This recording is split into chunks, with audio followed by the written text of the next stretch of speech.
Montmartre, pour beaucoup, c'est le Sacré-Cœur, le funiculaire pour y accéder.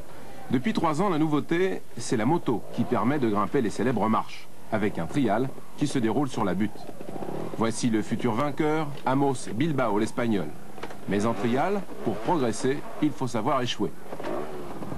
La première édition avait réuni de nombreux experts, mais les zones ne reflétaient pas le niveau réel des engagés. Depuis l'an dernier, avec un tracé particulièrement sélectif, le trial de Montmartre a acquis ses lettres de noblesse. Les zones sont bien sûr artificielles, mais les difficultés sont réelles. La 3e édition fut très physique, avec des zones qui utilisaient des palettes en bois et, comme il avait plu, imaginez les conditions précaires d'adhérence. Inutile de vous préciser que le trial est réservé aux gens calmes et surtout aux acrobates. Tout doit se faire en finesse, une seule règle, ne pas poser le pied.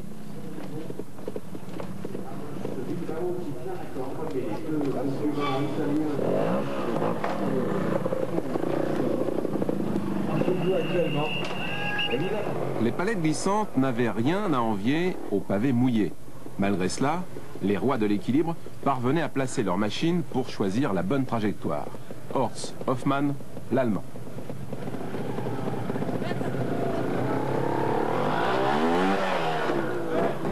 En trial, le plus, c'est bien sûr la condition physique et surtout la maîtrise parfaite de la machine.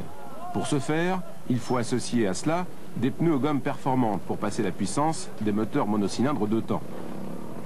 Autre satisfaction pour le trialiste, celle d'évoluer devant un public qui ne perd absolument rien du spectacle.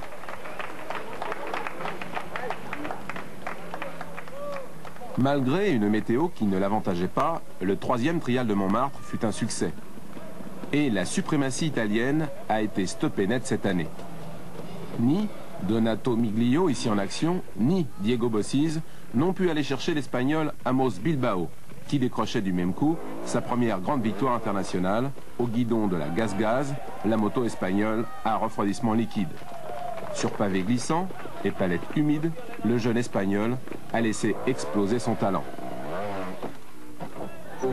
Concentration, réflexion, improvisation, le trial est devenu un art dans la maîtrise de l'équilibre.